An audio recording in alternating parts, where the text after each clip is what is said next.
Welcome back to Caracast, the podcast from Carasoft, the trusted government IT solutions provider. Subscribe to get the latest technology updates in the public sector.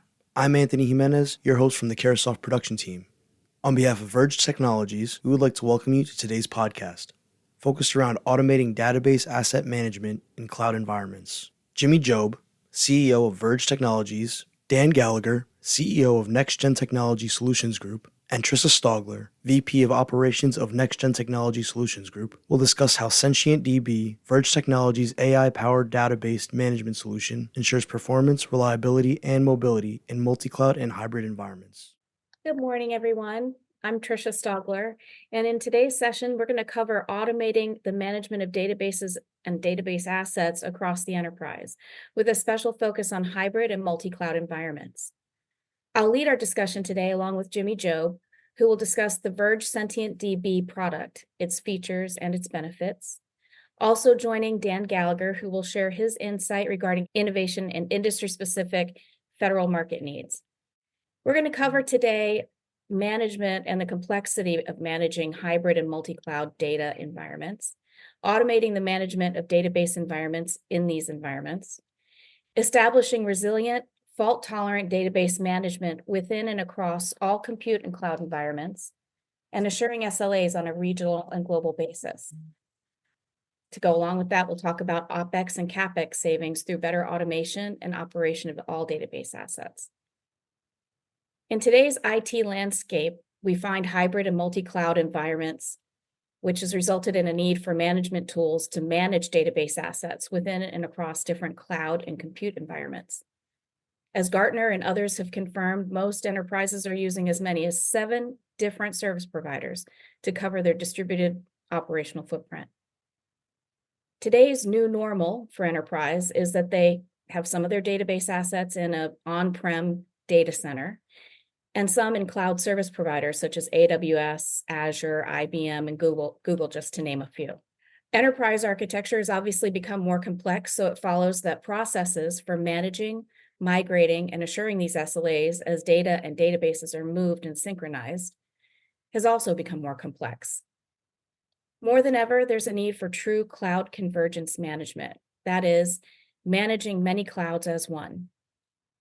The SentientDB platform was developed by the Verge team to address these needs for enterprise and for government customers, with an equipment and cloud agnostic platform that provides visibility across the enterprise and the ability to migrate and synchronize databases with zero downtime for end users. With that, I will welcome Jimmy Job with Verge Technologies. Jimmy, can you take us through what prompted the development of SentientDB? I touched on some of today's challenges in the introduction, but what gap did you see? What was the broader challenge that you hope to solve? Thanks, Trish. Yes, at Verge, we saw this huge migration to cloud services just like everyone else did, right? We also saw some of the issues that resulted from this massive adoption that we believe we could help solve.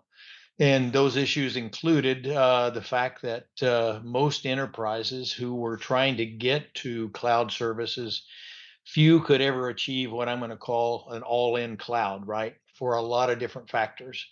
And because of these factors, that resulted in even more hybrid or multi-cloud environments.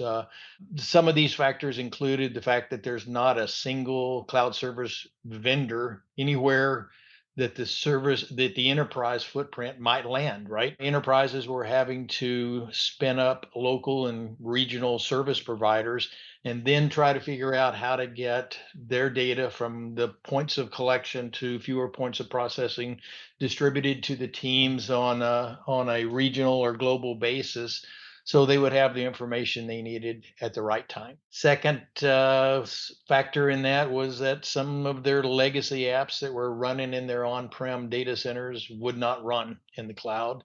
There were security aspects in certain verticals that they didn't want to run in cloud environments. So these factors resulted in most, if not all, enterprises needing to run in what I'm going to call a hybrid cloud or multi-cloud environment. We also saw that the cloud service providers further established what I'm going to call management and operational silos that were unique to their business models, right? So, the main part of that business model is, of course, if you're not in their cloud, they don't make money, right? So they want to get you in their cloud. So we found that there were a lot of tools and tool vendors emerging that, for example, only work in the AWS environment or only work in the IBM or the Azure environment.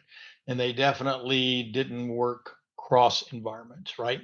We found that QoS levels varied from service provider to service provider. We started seeing best efforts on things like SLAs that were becoming the norm. And of course, kind of to the first point, certainly AWS or Google, for example, were not going to manage the enterprise database assets that an enterprise had in Azure, right? So these silos began to put up, I'm going to call barriers and boundaries that were unique to their business and their business model, right? So we saw a significant opportunity to improve database performance. And you say, why database? And really, we felt that data was probably the most critical element to an enterprise success. That's where they run their operations. That's where they enter new markets based upon the data, based upon the sales, based upon their market entrance in a lot of different areas. So we felt data was the place to start, and improving database management at runtime, at real time, is where we wanted to focus our initial efforts. So we felt we could improve database performance, mobility, achieve 100% service assurance, and build what I'm going to call a resilient and fault tolerance database environment within these hybrid clouds through what I'm going to call cloud convergence, or managing many clouds as one cloud.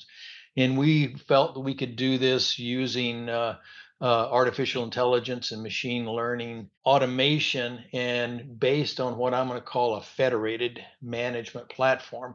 So what that really means is that when we manage, if a enterprise has some of its database assets in, let's say, AWS, some in Azure, some in IBM, and some in 500 others scattered around the globe, we manage all of those database assets as if they're in one virtual data center.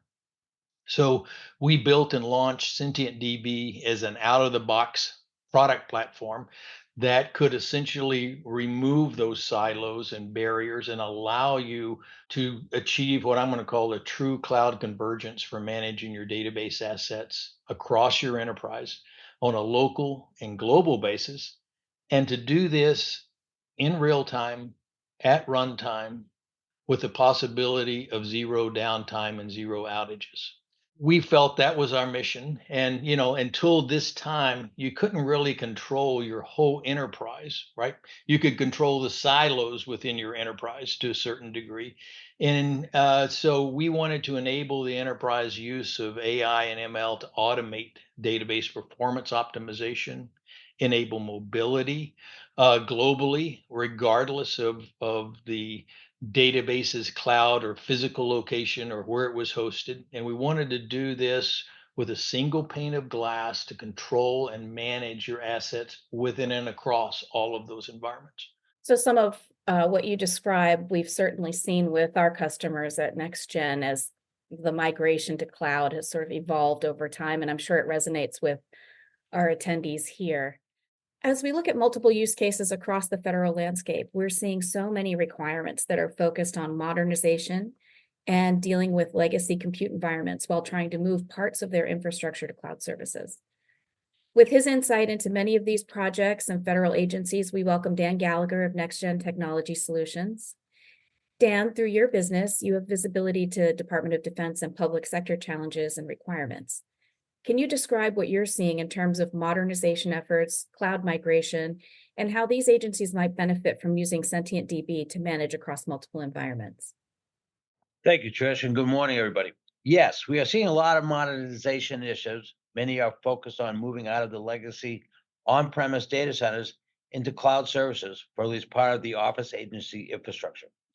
Many projects include more than one service provider due to the scope of the service being provided. There's always some subset of the application in these legacy environments that cannot be moved to the cloud services. Whether it's a security factor, legacy design, there are many factors. When I was introduced to SentientDB and understood how it would be fit into these hybrid environments, I was impressed with the breadth and depth of the platform. The capabilities provide all the necessary parts to manage database environments, including performance optimization, migration, replication, scaling, and processing capabilities in and out, depending on workloads, as well as incremental and full backups anywhere on the globe. If I just look at one of the many use cases, that being for migration of databases from on-premise to cloud or from cloud to cloud, I believe this is one of SentientDB's most powerful capabilities as it relates to the projects.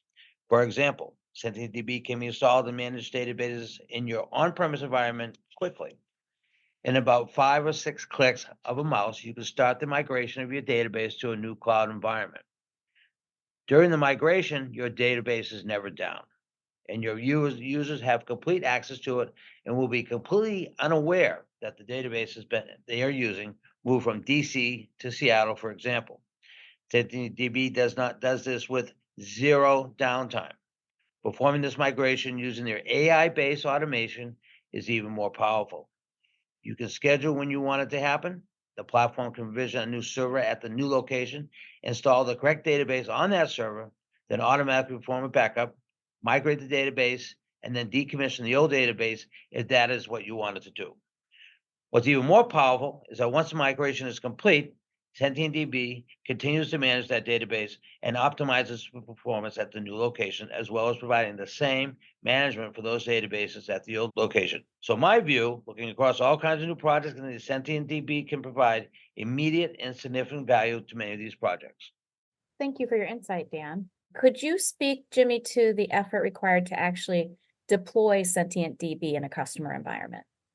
Sure, Trish. So we can install the platform within 2 to 3 hours. The platform installs on 3 servers. They could be VMs or physical bare metal servers. The Verge team can do that installation remotely or provide download links if you want to install it yourself. The console is, I believe, very easy to use and operate, and usually within a couple of hours of orientation or enough to get you off and get you running, right? We govern performance and take our automated actions based upon data collected, rules set, so that part of then that is part of the orientation as well. Once installed, we pull in your server inventory using several methods, and then use our automated discovery subsystem called Scout to identify all the databases that are on all those servers, right? And then to pull those databases into the SentientDB management inventory. At that point, you're basically managing all your database assets across your enterprise in real time at runtime with the possibility of zero downtime, right? So the whole process could be done in a day. It's that simple, but outside timeframes could probably be a few days. And if I recall correctly, Jimmy, we have some videos or other collateral for those attending here today that would demonstrate sort of what the user interface looks like and how we don't want to oversimplify what is a big problem for some, but Right. that adequately demonstrate what the tool looks like, how it works. We have access to those assets that we can share later. Is that right? Absolutely. Our website has numerous white papers, videos that further drill down and explain the capabilities of SentientDB. So we're glad to share those with everyone. So once deployed, a couple of days to get everyone set up and sort of oriented to using the product.